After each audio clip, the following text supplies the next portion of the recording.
Hello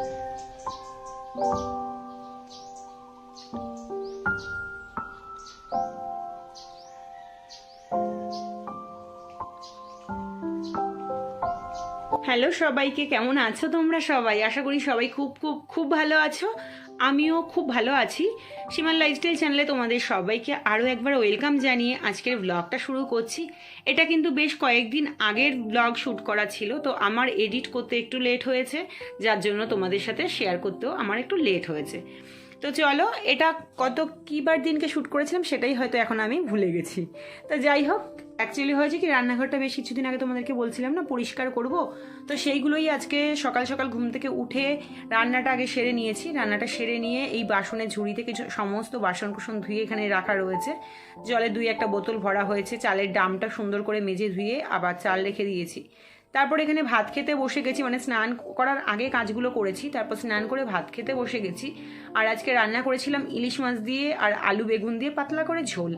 মাঝে মাঝে কিন্তু বেশ ঝোল খেতে ভালো লাগে, সবসময় সর্ষে বাটা দিয়ে যে ভালো লাগে তেমনটা নয়, কিন্তু যখন আবার মাঝে মাঝে একটু ঝাল ঝাল খেতে ইচ্ছে করে তখন কিন্তু সর্ষে বাটা দিয়ে ঠিক আছে।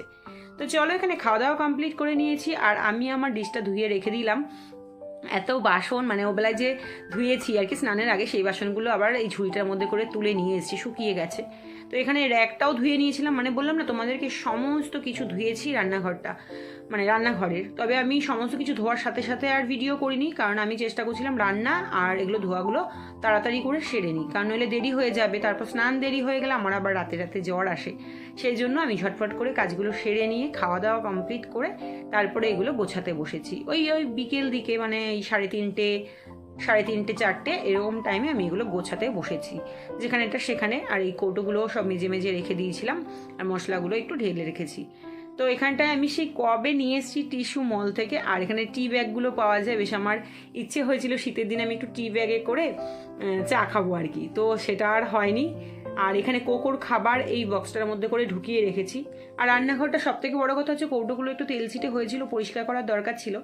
তার থেকেও বড় কথা হচ্ছে, এই যে নিচের তাকটা দেখছো না, গ্যাস টেবিলের নিচের তাকটা, হ্যাঁ, এই যে ডামগুলো ঢোকাচ্ছি, এই জায়গাটাকে আমার বাসন ছিল অনেকগুলো, সেই বাসনগুলোকে বার করেছি। বার করে দিয়ে, মানে যেই বাসনগুলো ব্যবহার করি না, বড় বড় হাঁড়ি কড়াই, সেইগুলো এখানে ঢুকিয়ে রেখেছিলাম। তো সেইগুলো বার করে নিয়ে আমি যেহেতু কোকোর জন্য ড্রামে ওই কি বলে ওগুলো, কি পেডিগ্রি আর হচ্ছে আরেকটা কি খাবার নিয়ে এসছে, তো সেইগুলো রাখবো। এবার ড্রামে যদি না রাখি, কৌটোর মধ্যে এই মানে প্যাকেটে করে রাখা, তো সেটা আবার ড্যাম হয়ে যেতে পারে, নষ্ট হয়ে যেতে পারে। সেই জন্য বড় বড় ড্রামগুলো ধুয়ে নিয়ে ওই ড্রামগুলোর মধ্যে করে গ্যাস টেবিলের নিচের তাকগুলোতে রেখে দিয়েছি।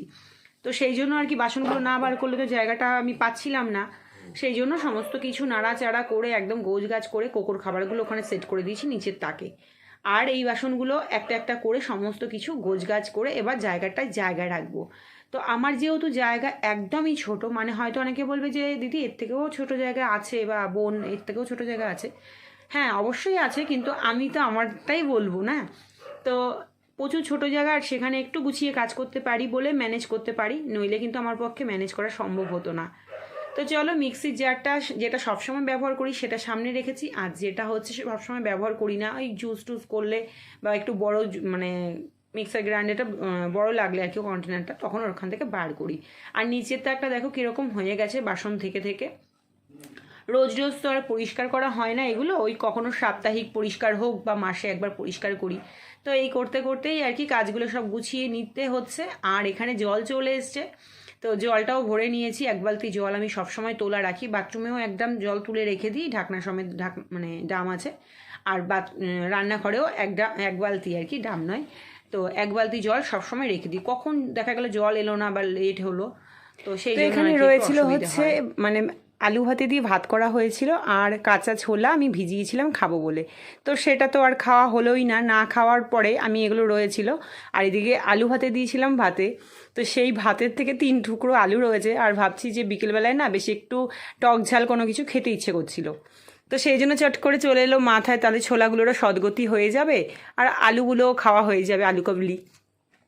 তো সেই হিসেব করে আর কি সমস্ত কিছু নিয়ে একটু কাঁচা লঙ্কা, এখানে পেঁয়াজ দিতে ভুলে গেছিলাম, তো সেই জন্য পেঁয়াজ দেওয়া হয়নি। আমি ভাবছিলাম যখন খাচ্ছিলাম যে কিছু একটা মিসিং, অ্যাকচুয়ালি পেঁয়াজ দিতে ভুলে গেছি, আর একটু ধনেপাতা দিলে দারুণ হতো। কিন্তু কী আর করা যাবে বলো, ওই ঘরে ভাজা মশলা ছিল আর তেঁতুল ছিল, এই সমস্ত দিয়ে বেশ একটু আলু কুবলি মতো করে খেয়ে নিলাম। তো বেশ ভালোই লাগে কিন্তু মাঝে সাঝে। হাতে নিয়ে জানাচ্ছি গুড ইভিনিং। তো আশা করি সবার টিফিন হয়ে গেছে। এখন বাজে কিন্তু প্রায় 7:30টার মতো। তো ঘুম থেকে উঠেছি 7টা বাজে, কিন্তু চোখে থেকে ঘুম ছাড়ছেই না, কিছুতেই ছাড়ছে না। তো পার্লারে কাস্টমার এসে এসে ডাকাডাকি করছে, বলছে খুলবে না। তা যাই হোক, অনেক কষ্ট করে চোখ টোক খুলে তারপর কাজটা করলাম, করে তারপরে এই চা নিয়ে বসলাম ফ্রেশ হয়ে। তো চলো চাটা খাই।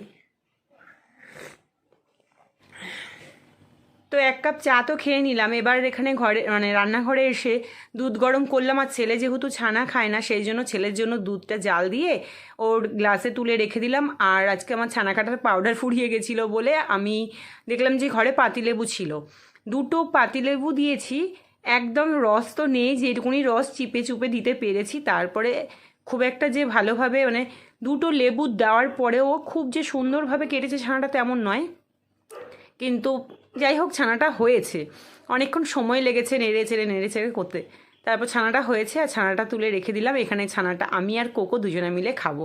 কোকোকে তোমরা তো সবাই চেনো, আর কোকো যাই খাই না কেন ও কিন্তু বেশ খাবার জন্য একটু বাচ্চা, তো ও একটু হাত বাড়ায়, হইচই করতে থাকে। তো চলো, আমার হয়ে গেছে ছানা। আর এখানে রয়েছিল ওবেলায় যে রান্না করেছিলাম ইলিশ মাছ, সেই মাছ রয়েছে, একটু একটু করে তরকারি রয়েছে, ভাত রয়েছে। এগুলো ঝুড়ি মানে ভাতের হাঁড়ি থেকে আর কি নামিয়ে রেখে দিয়েছি। এখানে কোকোর খাবার সব গুছিয়ে গাছিয়ে রেখে তারপর কয়েকটা বাসন হয়েছে। আর তোমরা জানো যে আমি রাতে সমস্ত বাসন কোসন মেজে রাখি। তো বাসন কুসনগুলো মেজে ধুয়ে পরিষ্কার করে আর কাজকর্ম মোটামুটি সব শেষ করে নিয়েছি। রাতে আজকে আর রান্না করব না ভাবছি, সেই জন্যই আর কি তাড়াতাড়ি করে সব কাজকর্ম গোছগাছ করে নিয়েছি। আর এগুলো সব ধুয়েছিলাম, সেগুলো সেট করছিলাম। তারপর চলে গেলাম ওপরের ঘরে। আর ওপরের ঘরে গিয়ে আমি বেশ কয়েকটা জামা কাপড় রয়েছিল কেচে মার দিয়ে রেখে দিয়েছিলাম, তো সেগুলোই ইস্ত্রি করছি। আমার রয়েছে চুড়িদার, আর এখানে ছেলের পাঞ্জাবি রয়েছে 4-5টা। এই হলুদ পাঞ্জাবি মাঝে মাঝে শ্যুটের জন্য লাগে, তাছাড়াও সেই সরস্বতী পুজোর সময় পরেছিল, সেই সব মিলিয়েই আর কি পাঞ্জাবিগুলো ছিল। আর সেগুলোকে কেচে ধুয়ে রেখে দিয়েছিলাম। আর আজকে ভাবলাম যে তাহলে রাতে যখন রান্না নেই তাহলে এই কাজগুলো সেরে রাখি, নইলে একবার এখানে রাখছি একবার ওখানে রাখছি, এই করে করে জামা কাপড়গুলো ইস্ত্রি করা হচ্ছিল না। তো ছেলের পাঞ্জাবিগুলো ইস্ত্রি করছি। তো আমার ভিডিও তোমাদের কেমন লাগছে অবশ্যই কিন্তু তোমরা কমেন্ট সেকশনে কমেন্ট করে জানাতে ভুলো না। তো তোমরা যদি কমেন্ট করো না, আমারও বেশ ভালো লাগে, মনে হয় যে না আমার বন্ধুরা বা আমার বোনরা দাদারা যারাই আছো না কেন আমার ব্লগ দেখো, তারা আমাকে কমেন্ট করো, আমার বেশ ভালো লাগবে। কিন্তু এগুলো কিন্তু একটা আলাদা প্রাপ্তি। তো তোমরা একটু কমেন্ট করো, আর কে কোথা থেকে দেখছো সেটাও অবশ্যই জানিও। তোমরা কেমন আছো সেগুলোও অবশ্যই জানিও। তোমরা তোমাদের কথাও আমার সাথে শেয়ার করো, তাহলে আমারও ভালো লাগবে। আমিও যেমন আমি আমার লাইফস্টাইল তোমাদের সাথে শেয়ার করি। কিছু না, কি বলো তো, এই প্ল্যাটফর্মটা না বেশ সবার সাথে একটা ঘরে বসে আছি, কিন্তু সবার সাথে বেশ একটা কমিউনিকেশন হচ্ছে। তো এইগুলো করতে করতে কাজগুলোও সারা হয়ে যায়, বেশ ভালো লাগে। তো চলো, হয়ে গেছে আমার ইস্ত্রি করা।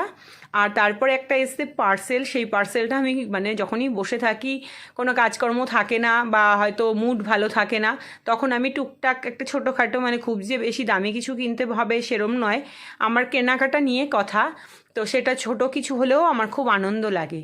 তো মানে আমি কি বলতো, কখনো কখনো হয় না যে মাথাটা একটু মানে হ্যাং হয়ে রয়েছে বা কোনো কিছু দিক দিয়ে, মানুষের তো সবসময় সমান যায় না, বা সবসময় যে শরীর ভালো থাকে বা মন ভালো থাকে তেমনটা নয়, কিন্তু আমার বেশ টুকটাক কোনো কিছু কেনাকাটা করলে না মনটা ভালো হয়ে যায়। সেই জন্য ফোনে দেখছিলাম, দেখতে দেখতে মানে অনলাইনে দেখছিলাম ফ্লিপকার্টে, তো এইটা নিয়ে নিয়েছিলাম। অনেক দিন ধরে ভাবছিলাম যে নেবো এরকম অনেক কিছুই আমার শখ আছে, তো একটা একটা করে হবে আশা করি। সেটা তো তোমাদেরকে দেখালাম। তো ওটা ভালোই লাগছে, বাট ওই ওপরে যে রিংটা রয়েছে সেই রিংটা একটু ফাটা টাইপের আছে, তো চেঞ্জ করব না, কারণ আমার ওই চেঞ্জ করার হ্যাঙ্গামটা আমার ভীষণ খাটনি লাগে। তো চলো এখন যাব হচ্ছে নিচে। আর রাতে রান্নাবান্না কোনো কিছু নেই, রান্নাঘর একদম ধোয়া মোছা করে পরিষ্কার করে রেখেছি।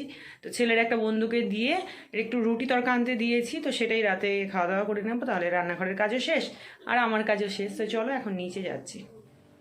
তো এরপরে নিচে এসেছি, আর আমি আমার ছেলের যে বন্ধুটাকে দিয়ে রুটি আনতে পাঠিয়েছিলাম, ও প্রায় অনেকক্ষণ পরে আসছে। আমি তো ভাবছি যে হয়তো আমি ওকে বলেছি বলে ও হয়তো আমার কথাটা ফেলতে পারলো না, কিন্তু গেছে গিয়ে হয়তো দোকানে না গিয়ে বাড়িতে গিয়ে বসে আছে, আমি এটাই ভাবছি। বাচ্চা মানুষ মুখের ওপর হয়তো আমার বলতে পারেনি, এগুলো ভাবনা চিন্তা করে তারপর অনেকক্ষণ পরে ও দেখলাম যে ও এসছে। তারপর ফোন করলাম একবার আমি, তখন দেখলাম ফোনটা আমাদের ঘরেই চার্জে বসিয়ে দিয়ে তারপর গেছে।